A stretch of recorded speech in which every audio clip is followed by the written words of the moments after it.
இப்போ நம்ம எங்கே போக போகிறோம்னு பார்த்தீங்கன்னா திருமலை தான் போக போகிறோம். அதுவும் அலிப்பிரி ஸ்டெப்ஸ் வழியாக நம்ம திருமலை நடந்து போக போகிறோம்.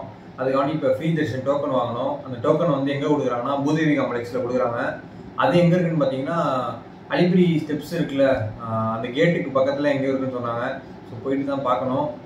தர்ஷன் டிக்கெட் கிடச்சதுக்கப்புறம் நம்ம ஸ்டெப்ஸ் ஏற ஆரம்பிச்சிட வேண்டியதான்.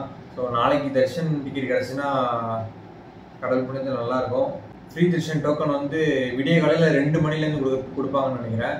ஸோ அதனால் இப்போ டைம் வந்து 11 o'clock ஆக போகுது.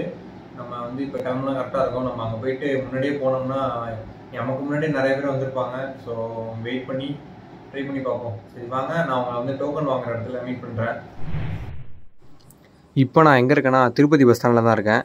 ஸோ திருப்பதி பஸ் ஸ்டாண்ட்லேருந்து நம்ம இப்போ பாலாஜி பஸ் ஸ்டாண்டு போகணும். ஸோ உங்களுக்கு புரிகிற மாதிரி சொல்லணும்னா அந்த பூதேவி காம்ப்ளெக்ஸ் சொன்னல அங்கே தான் போகணும். ஸோ அங்கே தான் வந்து அலிப்பிரி ஸ்டெப்ஸும் அங்கே தான் இருக்குது, அலிப்பிரி கேட்டும் அங்கே தான் இருக்குது.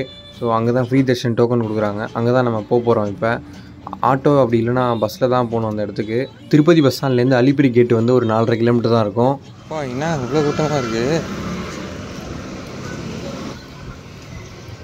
டோக்கன் நாங்கள் எல்லாம் இப்போ லைனில் நிற்க ஆரம்பிச்சிட்டாங்க. நம்ம போய்ட்டு வாங்கிடுவோம்.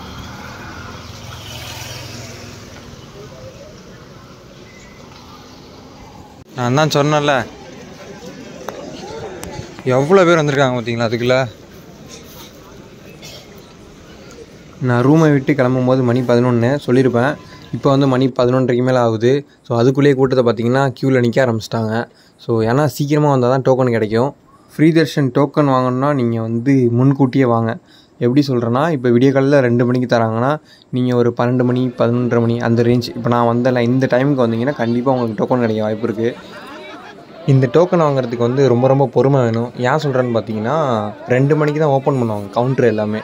நம்ம இப்போ 11:30 மணிக்கு வந்துவிட்டோம். ஸோ இதில் வந்து நம்ம லைனில் நின்றுட்டே இருக்கணும் ஒரு 2 ஹவர்ஸ்லேருந்து 3 ஹவர்ஸ் வரைக்கும். 3 hours later. நான் சொன்ன பூதேவி காம்ப்ளெக்ஸ் தான். இது உள்ளே தான் டோக்கன் தராங்க. டோக்கன் வாங்குறதுக்கு ஆதார் கார்டு மட்டும் இருந்தால் போதும். அது கூடவே ஃபோன் நம்பரும் கேட்பாங்க. ஒரு வழியாக லைனில் நின்று டோக்கன் வாங்கிட்டேன். எனக்கு வந்து மதியானம் 12 மணிக்கு கிடச்சிருக்கு. இதுக்கு முன்னாடியே நான் வந்து லைனில் நின்றுருந்தேன்னா எனக்கு காலையில் தர்ஷன் கிடச்சிருக்கும். டோக்கன் வாங்கினதுக்கப்புறம் நம்ம அலிப்பிரி கேட்டுக்கிட்டே போகணும். அலிப்பிரி கேட்டு வந்து விடிய காலையில் 4 மணிக்கு மேலே தான் ஓப்பன் பண்ணுவாங்க. அது வரைக்கும் நம்ம எங்கேயாவது ரெஸ்ட் எடுக்க வேண்டியதான். ஏன்னா லைனில் ரொம்ப நேரம் நின்றுனா நம்ம ஸ்டெப்ஸ் வேறு நடக்கணும். அதனால ஓப்பன் பண்ணுற வரையும் எங்கேயாச்சும் உட்காந்துருக்கலாம். இந்த ஆர்ச் மாதிரி இருக்குல்ல, இதுதான் வந்து அலிப்பிரி கேட்டுன்னு சொன்னேன். இதுக்குள்ளே தான் வந்து பஸ்ஸு கார் எல்லாமே திருமலைக்கு போவோம். நம்ம இந்த வழியாக போகிறதில்ல, நடந்து போகிறதுனால நம்ம ஸ்டெப்ஸ் வந்து அந்த சைடில் இருக்கும். அதுவுமே 4:30 மணிக்கு மேலே தான் ஓப்பன் பண்ணுவாங்க. 4 மணிக்கு மேலே கரெக்டாக அந்த கேட்டு ஓப்பன் பண்ணாங்க. அலிப்பிரி கேட்டு ஃபஸ்ட்டு எடுத்தோடனே பஸ்ஸு தான் வந்து அலோவ் பண்ணாங்க. கார் எல்லாத்தையுமே வெயிட் பண்ண வச்சுட்டாங்க. ஏன்னு தெரியல, ரீசன் எனக்கு தெரியல.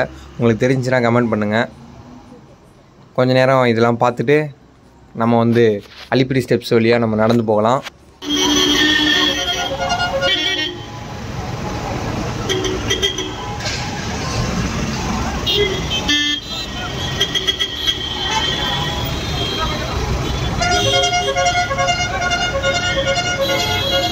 இந்த சப்வேக்குள்ளே போய் தான் நம்ம அலிப்பிரி ஸ்டெப்ஸில் நடக்கணும். நீங்கள் லக்கேஜ் வந்து அதிகமாக வச்சுருந்தீங்கன்னா பக்கத்துலேயே லக்கேஜ் கவுண்டர் இருக்கும் இந்த சப்வேக்கு பக்கத்துலேயே.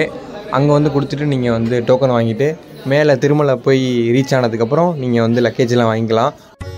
இப்போது நீங்கள் பார்த்துட்டு இருக்க இடம் தான் வந்து அலிப்பிரி ஸ்டெப்ஸோட ஸ்டார்டிங் பாயிண்ட்டு. இங்கே தான் கற்பூரம் எல்லாமே ஏற்றிட்டு சாமியை வேண்டிக்கிட்டு ஸ்டெப்ஸ் ஏற ஆரம்பிப்பாங்க. சரி வாங்க, நாமளும் சாமியை வேண்டிக்கிட்டு ஸ்டெப்ஸ் ஏற ஆரம்பிச்சிடலாம். மொத்தமாக பார்த்தீங்கன்னா 3550 ஸ்டெப்ஸ் வரும். கிட்டத்தட்ட 9 கிலோமீட்ரு. இந்த ஸ்டெப்ஸ் எல்லாத்தையுமே ஏறி முடிக்கிறதுக்கு ஒரு 5 hours ஆகும்னு நினைக்கிறேன். எனக்கு வந்து மதியானம் 12 மணிக்கு தான் தர்ஷனு. ஸோ எனக்கு பிரச்சனை இல்லை, பொறுமையாக கூட ஏறலாம். இப்போது நாம் ராஜகோபுரம் உள்ள தான் என்ட்ரு ஆக போகிறோம். இந்த ராஜகோபுரம் தான் ஸ்டார்டிங் பாயிண்ட்டாக இருக்குது நம்ம ஸ்டெப்ஸ் ஏறுறதுக்கு.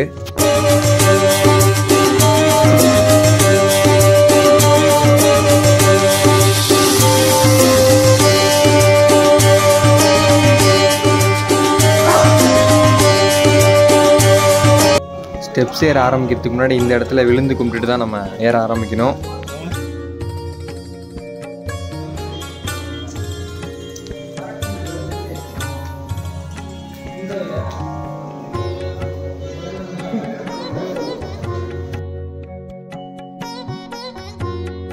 ராஜகோபுரத்தை தாண்டினோடனே இந்த மாதிரி ஒரு செக் பாயிண்ட் இருக்கும். நம்மளோட பேக்கையும் லக்கேஜையும் ஸ்கேன் பண்ணிவிட்டு உள்ளே அனுப்புவாங்க. சரி வாங்க நம்ம பெருமாளை வேண்டிட்டு ஸ்டெப்ஸ் ஏற ஆரம்பிச்சிடலாம். இப்போ நம்ம நடந்து போய்ட்டுருக்கிறது வந்து அலிப்பிரி ஸ்டெப்ஸு. இதே மாதிரி ஸ்ரீவாரிமெட்டு ஸ்டெப்ஸுன்னு சொல்லிட்டு இருக்குது. அது வந்து பார்த்திங்கன்னா 2300 படிக்கட்டு இருக்கும். ஸோ அது வந்து கொஞ்சம் ஈஸியாக இருக்கும். ஆனால் இந்த அலிப்பிரி ஸ்டெப்ஸ் வந்து கொஞ்சம் கஷ்டமாக இருக்கும்.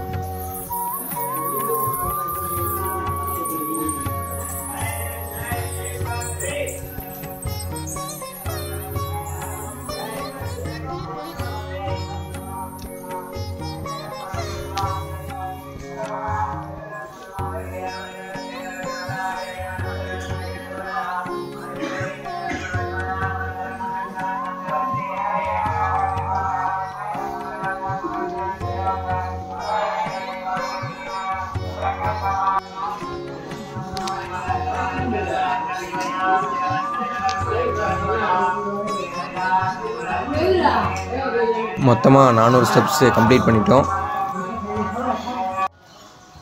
இப்போ வந்து 900 ஸ்டெப்ஸு கம்ப்ளீட் பண்ணிட்டோம். 1000 ஸ்டெப்ஸ் வரையும் பிரச்சனை இல்லை. ஸோ 1000க்கு அப்புறம் வர ஸ்டெப்ஸ் எல்லாமே கொஞ்சம் ஏற்றமாக இருக்கும். அதை வந்து கொஞ்சம் கஷ்டப்பட்டு தான் ஏறுற மாதிரி இருக்கும். ஸோ ரெஸ்ட் எடுத்து ஏறினா ஒன்றுமே தெரியாது. நான் வந்து கம்ப்ளீட் பண்ணிட்டேன் அந்த ஏற்றமாக உள்ள ஸ்டெப்ஸ் எல்லாத்தையுமே. அடுத்தது நீங்கள் 2000 ஸ்டெப்ஸ் கம்ப்ளீட் பண்ணதுக்கப்புறம் இங்கே ஒரு கோபுரம் வரும். இந்த கோபுரத்தோட நேம் வந்து காளி கோபுரம்னு சொல்லுவாங்க. இங்கே தான் வந்து பார்த்திங்கன்னா ஃப்ரீ தர்ஷன் டோக்கன் வந்து கொடுத்துட்டு இருந்தாங்க கொரோனா டைமுக்கு முன்னாடி. ஸோ இப்போ வந்து கொடுக்குறதில்ல. இது உள்ளே வந்து பார்த்திங்கன்னா ஏகப்பட்ட கடை இருக்கும். ஸ்நாக்ஸு ஃபுட்டு எல்லாமே இங்கேயே இருக்கும். ஸோ சாப்பிட்டுட்டு இங்கேயே ரெஸ்ட் எடுத்துக்கலாம்.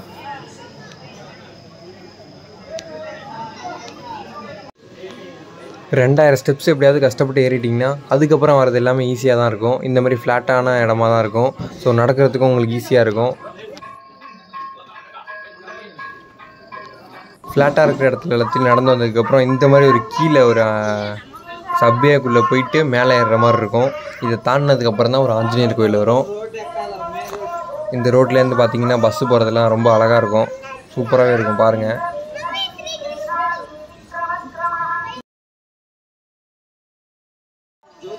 சப்வேன்னு சொல்ல முடியாது, அந்த ரோடுக்கு கீழே பிரிட்ஜு மாதிரி இருக்கும். ஸோ அதுக்குள்ளே கீழே இறங்கிட்டு நீங்கள் மேலே ஏறினீங்கன்னா ஆஞ்சநேயர் கோயில் பார்க்கலாம். ஒரு பெரிய ஆஞ்சநேயர் சிலை இருக்கும்.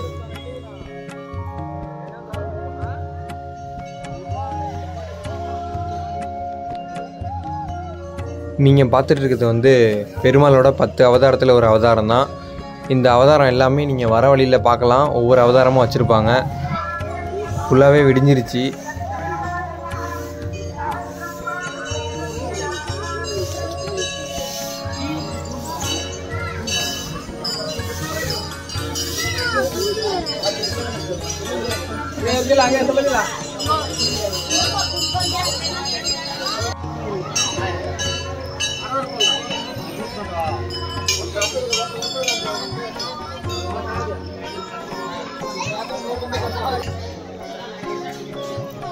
இந்த ஆஞ்சநேயர் டெம்பிளுக்கு பக்கத்துலேயே இந்த மாதிரி மேப் வச்சுருப்பாங்க. நம்ம எப்படி வந்தோம், எவ்வளோ கிலோமீட்டருக்கு வந்திருக்கோம் அப்படின்னு சொல்லிட்டு. ஆஞ்சநேயர் டெம்பிளில் சாமி கும்பிட்டதுக்கப்புறம் ஒரு மண்டபம் ஒன்று இருக்கும். அந்த மண்டபத்துக்குள்ளே பூந்து வந்ததுக்கப்புறம் திரும்பவும் ஃப்ளாட்டாக நடக்கிற மாதிரி இருக்கும். ஃப்ளாட்டாக நடந்து வந்ததுக்கப்புறம் ரோடை நீங்கள் பார்க்கலாம். ரோட்டில் தான் அதுக்கப்புறம் நடந்து போகிற மாதிரி இருக்கும். இந்த ரோட்டில் போகிற எக்ஸ்பீரியன்ஸ் வந்து ரொம்பவே சூப்பராக இருக்கும்னு கேள்விப்பட்டேன். நிறைய வீடியோஸில் பார்த்துருக்கேன். இப்போ வந்து நான் வந்து லைவாக வந்து அந்த எக்ஸ்பீரியன்ஸ் பண்ண போகிறேன்.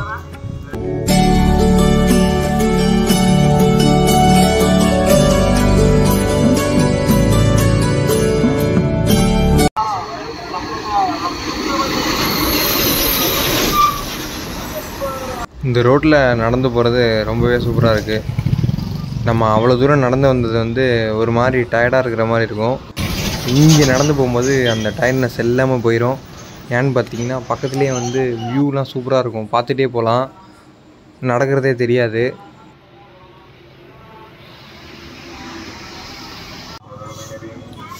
தூரத்தில் தெரியுதுல, அந்த கோபுரம் தான் மொக்காலி மீட்டா கோபுரம். இந்த கோபுரத்தில் என்ன ஸ்பெஷல்னு பார்த்தீங்கன்னா இதில் உள்ள ஸ்டெப்ஸ் எல்லாத்துலேயுமே முட்டி போட்டு போவாங்க வேண்டிக்கிட்டு. அந்த கோபுரம் போகிற வரைக்கும் ரோடு வந்து கொஞ்சம் ஏற்றமாக தான் இருக்கும்.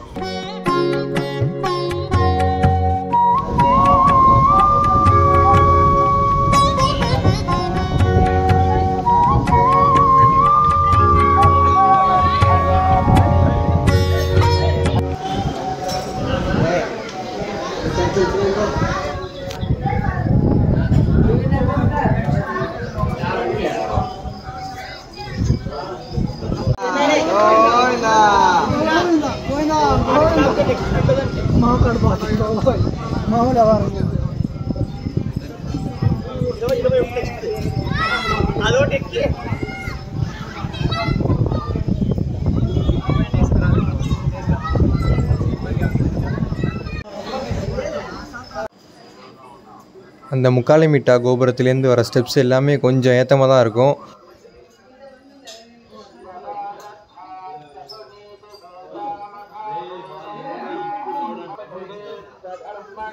அவ்வளோதான், நம்ம ஸ்டெப்ஸு ஃபுல்லாகவே ஏறி முடிச்சிட்டோம். இன்னும் கொஞ்சம் தூரம் தான் இருக்குது. இன்னும் ஒரு 100 ஸ்டெப்ஸ் மட்டும்தான் இருக்குது. ஸ்டெப்ஸ் எல்லாத்தையுமே ஏறி முடித்தோன்னா நம்ம போயிட்டு குளிச்சுட்டு ட்ரெஸ்லாம் சேஞ்ச் பண்ணிவிட்டு தரிசனத்துக்கு போனோம். 12 மணி தரிசனத்துக்கு நம்ம கொஞ்சம் முன்னாடியே போயிடணும். அப்போ தான் வந்து க்யூவில் நிற்க கரெக்டாக இருக்கும். இப்போ மணி வந்து 8:40 ஆகுது. நம்ம விடிய காலையில் 4:30 மணிக்கு நடக்க ஆரம்பித்தோம். மொத்தமாக 4:30 மணி நேரத்துக்கு மேலே நடந்து வந்திருக்கோம் மேலே. நீங்கள் ஸ்டெப்ஸ் வழியாக திருமலை போகிற மாதிரி இருந்தீங்கன்னா கையில் ஒரு வாட்டர் பாட்டில் வச்சுக்கோங்க. அவ்வளோதான் ஃப்ரெண்ட்ஸ், நம்ம ஃபுல்லாக ஸ்டெப்ஸ் எல்லாமே கம்ப்ளீட் பண்ணிட்டோம்.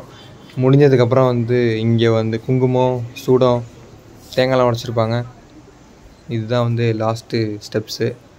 இதுக்கப்புறம் நம்ம ஃப்ரீ தர்ஷன் டோக்கனை வச்சு தரிசனம் பண்ணணும். தரிசனம் பண்ணுற வீடியோ வந்து தனியாக வரும். இந்த வீடியோ பிடிச்சிருந்துச்சுன்னா மறக்காமல் ஒரு லைக் பண்ணிவிட்டு இந்த சேனல் சப்ஸ்கிரைப் பண்ணிக்கோங்க. நீங்கள் சப்ஸ்கிரைப் பண்ணி லைக் பண்ணால் தான் எனக்கும் கொஞ்சம் சப்போர்ட்டாகவும் இருக்கும். அடுத்த வீடியோஸ் போடுறதுக்கு எனக்கும் கொஞ்சம் மோட்டிவேட்டாக இருக்கும். இன்னொரு வீடியோவில் பார்க்கலாம். நீங்கள் புதுசாக திருப்பதி வர மாதிரி இருந்தாலும் சரி, நீங்கள் ஃப்ரீ தர்ஷன் பண்ணுறதா இருந்தாலும் சரி, இந்த வீடியோ உங்களுக்கு ரொம்ப யூஸ்ஃபுல்லாக இருக்கும்னு நான் நினைக்கிறேன்.